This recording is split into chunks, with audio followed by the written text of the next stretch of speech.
শুভ সকাল বন্ধুরা, তোমরা দেখছো সুব্রত সখী ব্লগ। আমার নতুন ভিডিওতে তোমাদের অনেক অনেক স্বাগত আর অনেক অনেক ভালোবাসা জানিয়ে শুরু করছি নতুন দিনের নতুন একটা ভিডিও।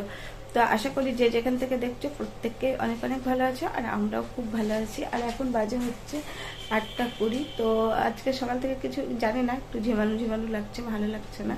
তো কাজবাজ কমপ্লিট, তো রান্না করবো। আর ছেলেও আজকে বাড়িতে আছে, আজকে টিউশন ছুটি থাকে।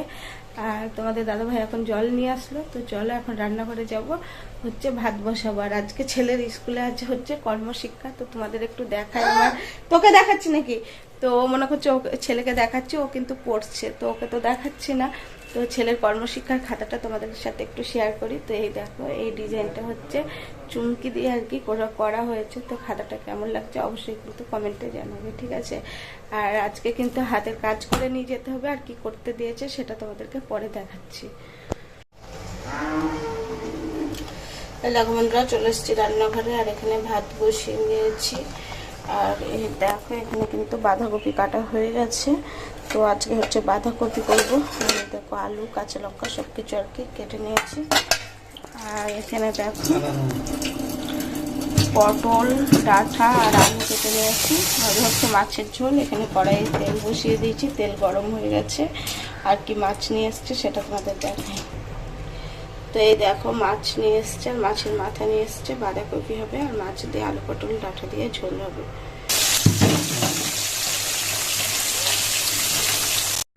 মানুষ যে কিভাবে ঠকায় সেটা বোঝা বড় মুশকিল। তো এই দেখো, মাছ নিয়ে এসছে তোমাদের দাদাভাই, আর মাছের পিসগুলো দেখেছো কত ছোট ছোট, মানে ওজনে এতটাই কম দিয়েছে। আর অনেকগুলো মাছ করে দিয়েছে, আর এত ছোট মাছ আমাদের বাড়িতে কখনোই আসে না।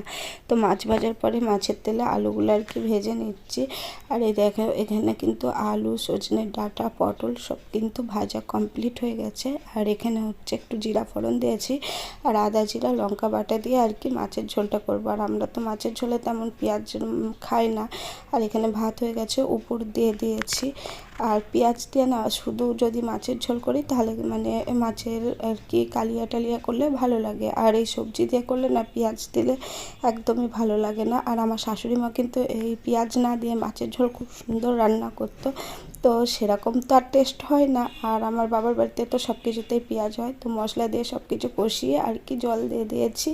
আর এখানে বাসন আছে, বাসনগুলোও কিন্তু এবারই মেজে নেব। আর এই দেখো, আমার কিন্তু মাছের ঝোলটা হয়ে এসছে, আলু সিদ্ধ হয়ে গেছে, আর মাছও দিয়ে দিয়েছি। আর যেহেতু পেঁয়াজ রসুন দিইনি, সেই কারণে আর কি এই যে জিরা গোলমরিচ ভেজে গুঁড়ো করে রাখা ছিল, তো ওই মশলাটা দিয়ে দেব। ওই মশলাটা দিলে খেতে কিন্তু আরও স্বাদ দ্বিগুণ হয়ে যায়।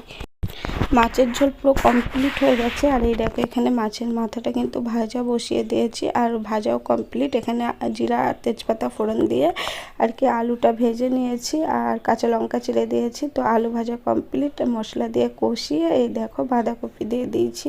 তো এখন কিন্তু ভালো করে নাড়াচাড়া করে আর কি ঢাকা দিয়ে দেবো।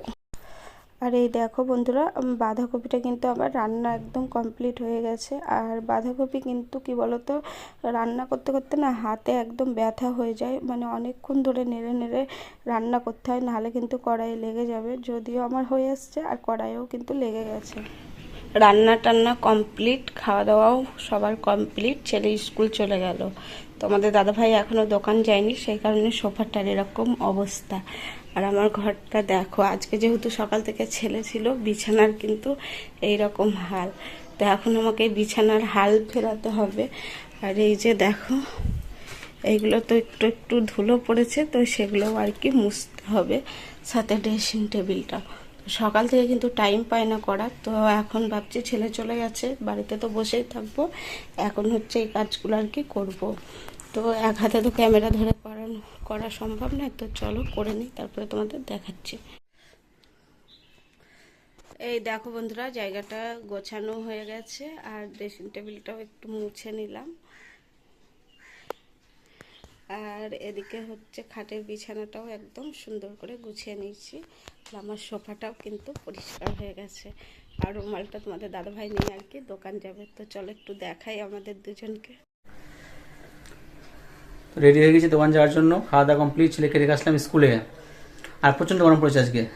হ্যাঁ, এখন প্রত্যেক দিনে শুনবো প্রচন্ড গরম, আর গরম তো আমাদের বাড়তে থাকবে, গরম পড়ে, গরম বাড়বে, ঝড় বৃষ্টি হবে, এটা তো নিয়ম এখন। হ্যাঁ, আর হচ্ছে ছেলেকে তোমাদের বলেছিলাম কর্মশিক্ষায় কি আপেলটা বানিয়েছে ও। সেটা আর কি দেখাবো। তো যাই হোক সেটা দেখানো হয়নি। আমার ছেলে এত তাড়াহুড়ো করে, মানে কি বলবো, ওর স্কুলে দেরি গেলে হচ্ছিল আর এই জন্য। কি শান্তি।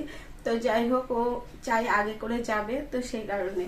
তো যদি আপেলটা ফেরত নিয়ে আসে তাহলে বন্ধুরা তোমাদের অবশ্যই দেখাবো, আর যদি না নিয়ে আসে তাহলে আর কিছু করার নেই। তো আপেলটা বানিয়ে দিয়েছে, আর বাবু কিন্তু রং তুলি নিয়ে গেছে, ও হচ্ছে রং করবে। তো যদি নিয়ে আসে আমরাও দেখতে পারবো কি করেছে না করেছে, আর যদি না নিয়ে আসে আমাদেরও আর দেখা হবে না, তোমাদেরকেও আর দেখাতে পারবো না।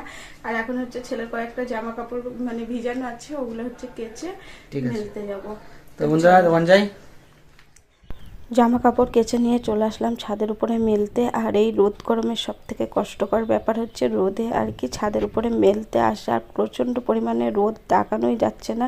আর দেখো আমাদের সেই বেগুন গাছ এখনও কিন্তু দুটো রয়েছে, আর শীতকালে যখন বেগুন হওয়ার দরকার তখন কিন্তু ভালো মতন বেগুন হয়নি। আর এখন দেখো গাছটাতে কিন্তু 5-6টা বেগুন ধরেছে, যদিও বেগুনগুলো মনে হয় খুব একটা বেশি বড় হবে না, হয়তো এরকমই থাকবে, কি এর থেকে আরেকটু হয়তো বড় হবে। আর এই দেখো দুটো গাছে কিন্তু বেগুন রয়েছে, এই গাছটাতেও কিন্তু দুটো বেগুন রয়েছে। আর পাশে দেখো টমেটো গাছে কাঁচা টমেটো ধরে আছে, যদিও এবার টমেটোটা আমাদের বাড়িতে খুব একটা ভালো হয়নি, এই দুটোই আর কি ধরেছে। আর এই যে দেশি জবা ফুলগুলোও কিন্তু গরম পড়া শুরু হতেই কিন্তু অনেকগুলো করে গাছে এখন ফুলও ফোটা শুরু হয়ে গেছে। ছাদে এসে একদম অবাক করা একটা জিনিস, মানে শান্তির দুধ পায়রা আমাদের ছাদে এসছে। আর দেখো পায়রাটা কত সুন্দর, একদম সাদা কালারের। আর তোমাদের দাদাভাই ডাকছে ধরার জন্য, বলছে যদি আমার আগেকার মতন পায়রা থাকতো তাহলে পায়রাটাকে রেখে দিতাম। শুভ বিকেল বন্ধুরা, তো এখন বাজে হচ্ছে 4:05। আর এই দেখেছ মেঘের অবস্থা, চারিদিকে একদম কালো হয়ে রয়েছে। আর এই যে পাখিরা ঘরে ফিরছে, আর বাবা গেল ছেলেকে স্কুল থেকে আনতে। আর এই এখন থেকে টেনশন শুরু হয়ে গেল ছেলে আসার সময় আর কি, মানে এই মেঘ, বৃষ্টি, ঝড় এইগুলোর ভয়ে। যাই হোক দেখা যাক আজকে আবার ঝড় বৃষ্টি হয় নাকি। আজকে তো মনে হচ্ছে সন্ধ্যাও লাগবে না, বিকেল থেকেই শুরু হয়ে যাবে। এই বছরে যেমন মানে ঠান্ডা পড়েছে, মনে হচ্ছে তেমন তাড়াতাড়ি ঝড় বৃষ্টিও শুরু হয়ে যাবে। তো দেখা যাক কি হয়। আর আমি তো এখন টেনশনে আছি ছেলের জন্য, ছেলে আগে বাড়ি আসুক তারপরে ঝড় বৃষ্টি যেন শুরু হয়। ছেলে বাড়ি আসার পরেই কিন্তু ঝড় বৃষ্টি শুরু হয়েছে, ঝড় হয়েছে প্রচুর পরিমাণে, আর কিন্তু বৃষ্টি হয়েছে সামান্য 2-1 ফোঁটা দেখো পড়ছে, সেটাই। তো বন্ধুরা আজকের ভিডিওটা এই পর্যন্তই। তো সবাই ভালো থেকো, সুস্থ থাকো, আবার দেখা হবে নতুন ভিডিও নিয়ে নতুন সকালে। তো ভিডিওটা কেমন লাগলো অবশ্যই কিন্তু কমেন্টে জানাবে।